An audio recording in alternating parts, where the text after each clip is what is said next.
It's time to do the spoiler-free review of Cobra Kai Season 2. Welcome to the newest episode of SDW Reviews. Super Dario World! It's a me, Dario! Woohoo!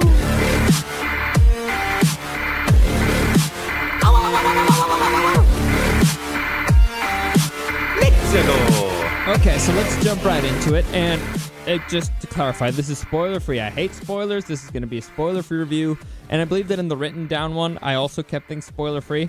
Hate spoilers. Really annoy the hell out of me. I still have not seen The Sixth Sense because somebody has spoiled it for me back in the day.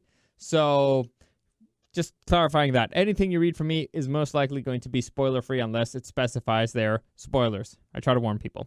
Anyway, so I was really excited for Cobra Kai Season 2 when it came out. I bought my 12-pack of Coors Banquets, and I parked my ass in front of the TV, and I was ready to roll. I was super excited for this one. Can't tell you how excited I was. Season 1 was phenomenal to me, and I actually discussed it with a few people at Comic-Con, a few producers over there. They said that to them, now the new gold standard for a reboot, it used to be Battlestar Galactica, now it's Cobra Kai, and I 100% agree.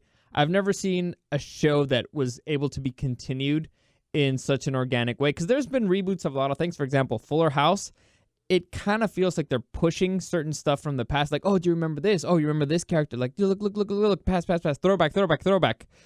Even in movies, like Ready Player One, it's all a whole bunch of throwbacks. So it was very nice to see a show that didn't try to just ram all that stuff down your throat. Everything that came up was really organic. It was handled well. The story was very interesting. And to me, the best part about the entire show, and I was fortunate enough to meet the cast. We met them at Comic-Con. Derek was there, Derek Sante, who's also part of Review Nation. And the video will be loaded onto the website soon, I imagine. And so we discussed it. It was also one of their favorite parts of the series, and one of the reasons why one of the big stars came back, Ralph Macchio, the Karate Kid, who plays Danny LaRusso, the Karate Kid.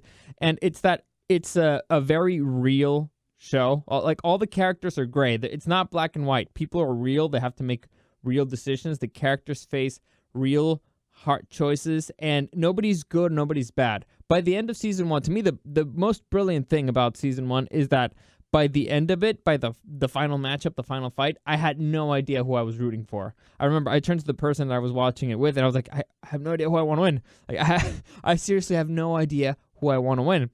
And Season 2 kind of follows along those lines, but not, because it introduces the series' first quote-unquote villain with John Kreese, and for those of you who don't remember, John Kreese was the sensei of Johnny Lawrence, and he is played, I forget his name, it's always by Martin Kove, so it's still played by Martin Kove.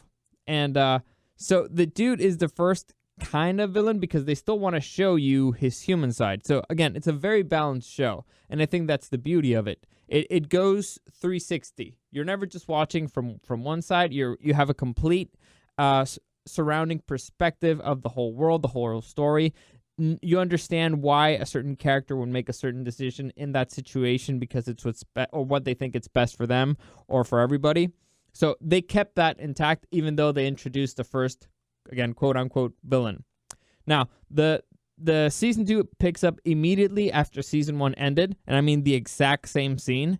And from there, I actually kind of enjoy this because you get to see the immediate consequences of the Valley View tournament. So the consequences are immediate, the actions are immediate. The one thing kind of threw me off, and that's that Miguel, a.k.a. Menudo, played by Cholo Maridueña, he doesn't have braces all of a sudden overnight. Other than that, it just feel like it just happened. So you know how certain shows sometimes it feels like, oh, summer happened.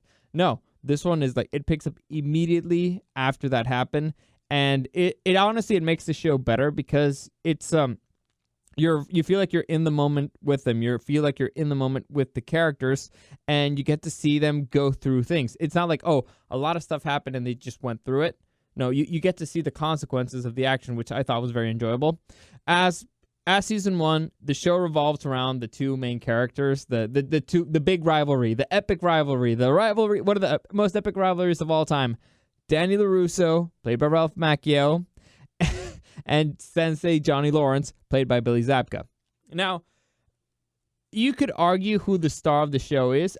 You could just, one's the protagonist of his story, one's the protagonist of his story, and they're both antagonists in each other's stories. So you could argue who the star of the show is. I don't think there could be a show without Ralph Macchio. There could not be a show without Danny LaRusso, that's for sure. But Sensei Lawrence sometimes steals the show. So I personally, I like them both. But like I said, I did pick up a Coors Banquet, a 12-pack to watch the show. So I kind of feel for Johnny Lawrence a lot. I guess I relate to the guy. Anyway, where was I? Oh yeah. So Johnny Lawrence's story throughout the season, it's mainly dealing with issues of the past. He has to confront his past. His sensei's back. He has to deal with that. He has to deal with the darkness, every single thing that went down. He has to kind of go through all that, faces demons from the past to become a better sensei, a better mentor, and even try to be a better father, which is one of his biggest flaws. It's one of his biggest regrets. Now, on the other hand, Danny LaRusso, what he's trying to do is he's trying to live up to the memory of his sensei, Mr. Miyagi. So he doesn't think he's worthy enough of Miyagi-Do. He doesn't think he is ever going to be able to match up to the greatness of his own sensei. So it's funny because both characters are living in the shadow of their former senseis, just one doesn't think he's good enough for it, and the other one thinks he needs to break out of it because it affected his life so much. It affected his views of the world. He felt manipulated. So that's kind of the story of those two characters there. And the main theme for both of them is parenting. The show has a lot to do about parenting, and there's a very interesting generational clash happening in this show. Because it's one of the classic franchises of the 80s set on YouTube, which is a very where most kids now, more newer generations, get a lot of their information, get a lot of their entertainment. So it's a very interesting clash. But you get to see Danny and Johnny try to be a part of this new world, try to become better persons themselves so they can become better parents. They also have a lot of daddy issues. Every single male character there has a lot of daddy issues. Every single one.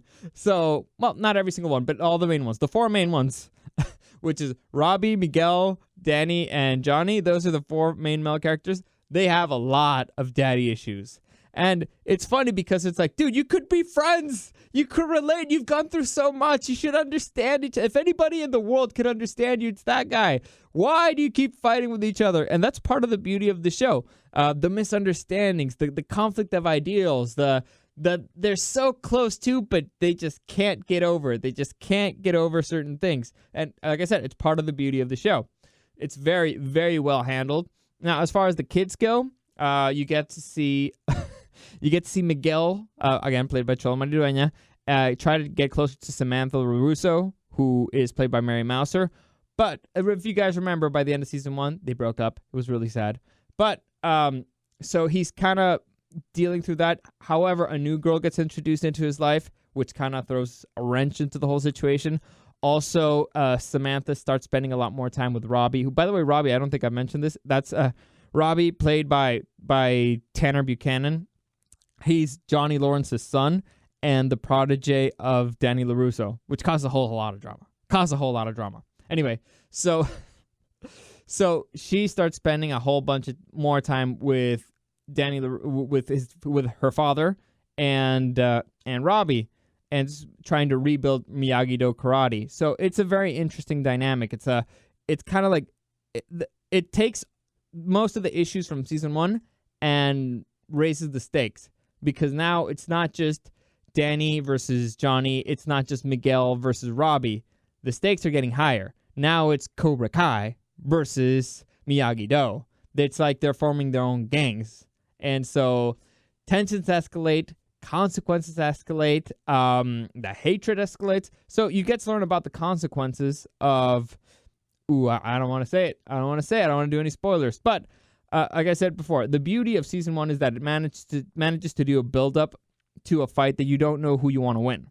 Season 2 it's very similar, except that it makes it more chaotic, wilder, more it causes more damage, more wider ranging consequences. It's unexpected. It's full of surprises. And so the build-up is different, but the payoff, I believe, was bigger. So overall, I gave this season, I believe I gave it overall a 94, which I think, I only have certain issues with certain characters' acting, but their acting, certain actors. But overall, it's fine. The storytelling is so good that you can forgive certain things. And so to me, the biggest thing is story. If the story seems stupid, I don't care. But if the acting is really bad, then it's harder for you to forgive some things. Here, it's acceptable. It's just not great. It's not on par with the rest of the show. So overall, I highly recommend it. Highly recommend the show. To me, it's a must watch. It's worthy of getting that free month of YouTube Premium and binge watching it and then canceling it and waiting for the next season and just opening up another email or something. So that's it. That's it for today. Hopefully you enjoyed that. If you wanna send me your thoughts on this, you can always reach out to me at Dario the Show on Instagram. That's the easiest way for you to find me. Hopefully you enjoyed that and get ready because I think I'm not gonna tease. I'll tell you. Because I'm going to be reviewing some video games, but I'm for sure going to do a Stranger Things Season 3 review.